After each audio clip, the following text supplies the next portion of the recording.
ನಿಮ್ಮ ಹಳೆ ಒಡವೆನ ಅಧಿಕ ಬೆಲೆಗೆ ಮಾರಬೇಕೆ? ಅಟಿಕಾಗೆ ಕಾಲ್ ಮಾಡಿ 8803000300. Attica gold company. ಮಾಜಿ ಪ್ರೇಯಸಿ ಕರೆದ್ಲು ಅಂತ ಆತ ಆಕೆಯ ಮನೆಗೆ ಹೋಗಿದ್ದ. ಇಬ್ಬರು ಏಕಾಂತದಲ್ಲಿದ್ದಾಗ ಪ್ರೇಯಸಿ ಗಂಡನ ಕೈಯಲ್ಲಿ ಲಾಕ್ ಆದ. ಅಲ್ಲಿ ಬಿದ್ದ ಧರ್ಮದೇಟಿಗೆ ಅವನ ಪರಿಸ್ಥಿತಿ ಏನಾಯ್ತು ಗೊತ್ತಾ? ಕ್ಷಣಿಕ ಸುಖದ ಆಸೆಗಾಗಿ ಜೀವವನ್ನೇ ಬಿಟ್ಟಿದ್ದಾನೆ ಆತ. ಏನೇ ಪ್ರೇಮ ಕಹಾನಿ ಅಂತೀರಾ? ಹೇಳ್ತೀವಿ, ಈ ಸ್ಟೋರಿ ನೋಡಿ. ಸಾವಿನ ಕರೆಯಾಗಿತ್ತು ಪ್ರಿಯತಮೆಯ ಆ ಒಂದು ಫೋನ್ ಕಾಲ್. ಪ್ರೇಯಸಿಯೊಂದಿಗೆ ಮಂಚವೇರಲು ಹೋದವ ಸೇರಿದ ಮಸಣ. ಈ ಫೋಟೋದಲ್ಲಿ ಇದ್ದಾನಲ್ಲ, ಈತನೇ 26 ವರ್ಷದ ಮೊಹಮ್ಮದ್ ಕಾಶಿಫ್. ಮೂಲತಃ ಬ್ಯಾಟರಾಯನಪುರ ನಿವಾಸಿಯಾದ ಈತ ಸ್ಕ್ರಾಪ್ ಬಿಸಿನೆಸ್ ನಿಮಿತ್ತ ರಾಮನಗರದಲ್ಲಿ ನೆಲೆಸಿದ್ದ. ಮೇ 25ರಂದು ಈತನ ಪ್ರೇಯಸಿಯಾದ ಅರ್ಬಿನಾ ಮನೆಯಲ್ಲಿ ಯಾರೂ ಇಲ್ಲಪ್ಪ ಎಂದು ಕಾಶಿಫ್ ಕಾಲ್ ಮಾಡಿದ್ದಾಳೆ. ಈತನಿಗೆ ಕೂಡ ಅದೇ ಬೇಕಿತ್ತು. ಹೀಗಾಗಿ ಸಂಜೆ 6 ಗಂಟೆಗೆ ಆಕೆಯ ಮನೆ ಸೇರಿ ಇಬ್ಬರು ಪಲ್ಲಂಗದಾಟ ಶುರು ಮಾಡಿದ್ರಂತೆ. ಅಷ್ಟರಲ್ಲಿ ಯಾರೋ ಬಾಗಿಲು ಬಡಿದ ಶಬ್ದ ಕೇಳಿಸಿದೆ. ಗಾಬರಿಗೊಂಡ ಕಾಶಿಫ್ ಮಂಚದ ಕೆಳಗೆ ಅವಿತು ಕುಳಿತಿದ್ರೂ ಪ್ರಯೋಜನವಾಗಿಲ್ಲ. ಅರ್ಬಿನಾ ಗಂಡ ಅಕ್ಬರ್ ಹಾಗೂ ಆತನ ಕಡೆಯವರ ಕೈಗೆ ಕಾಶಿಫ್ ಸಿಕ್ಕಿಬಿದ್ದಿದ್ದಾನೆ. ಆಗ ಎಲ್ಲರೂ ಸೇರಿ ಹಲ್ಲೆ ನಡೆಸಿದ್ದಾರೆ.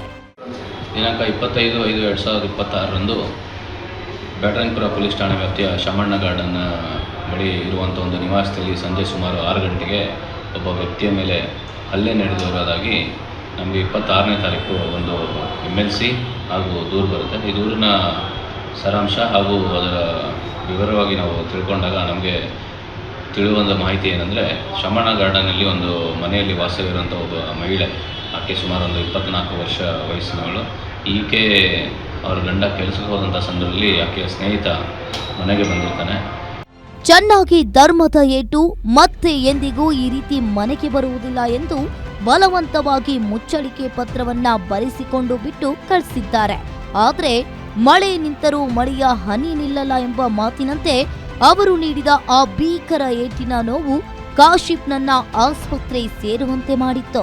ವಿಷಯ ತಿಳಿದು ಆಸ್ಪತ್ರೆಗೆ ಬಂದ ಮನೆಯವರು ಚಿಕಿತ್ಸೆಯನ್ನ ಕೊಡಿಸಿ ಆತನನ್ನ ವಾಪಸ್ ರಾಮನಗರಕ್ಕೆ ಕರೆದುಕೊಂಡು ಹೋಗಿದ್ದಾರೆ. ಆದರೆ ಅಲ್ಲಿ ಮತ್ತೆ ಉಸಿರಾಟದ ತೊಂದರೆ ಕಾಣಿಸಿಕೊಂಡಿದ್ರಿಂದ ಆಸ್ಪತ್ರೆಗೆ ದಾಖಲಿಸಲಾಯಿತಾದ್ರೂ ಚಿಕಿತ್ಸೆ ಫಲಕಾರಿಯಾಗದೆ ಮೊಹಮ್ಮದ್ ಕಾಸಿಫ್ ಕೊನೆ ಉಸಿರೆಳೆದಿದ್ದಾನೆ.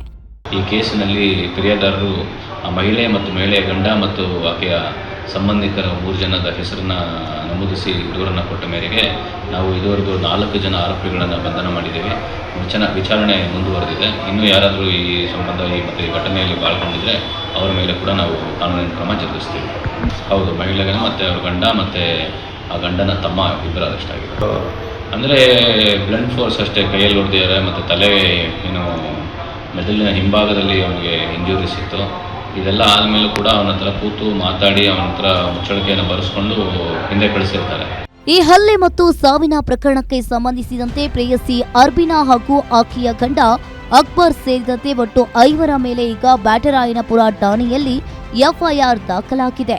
ಏನೇ ಹೇಳಿ, ಅಕ್ರಮ ಸಂಬಂಧಗಳು ಯಾವಾಗಲೂ ಕತ್ತಿ ಮೇಲಿನ ನಡಿಗೆ ಇದ್ದಂತೆ. ಸದ್ಯ ಪ್ರಕರಣ ದಾಖಲಿಸಿಕೊಂಡಿರುವ ಬ್ಯಾಟರಾಯನಪುರ ಪೊಲೀಸರು ಈಗಾಗಲೇ 4 ಜನ ಆರೋಪಿಗಳನ್ನ ಕಟ್ಕಟಿಗೆ ತಳ್ಳಿದ್ದು, ತಲೆಮರೆಸಿಕೊಂಡಿರುವ ಮತ್ತೊಬ್ಬ ಆರೋಪಿಗಾಗಿ ತೀವ್ರ ಶೋಧ ನಡೆಸ್ತಾ ಇದ್ದಾರೆ. Girish Bagur, crime bureau, guarantee news, Bengaluru.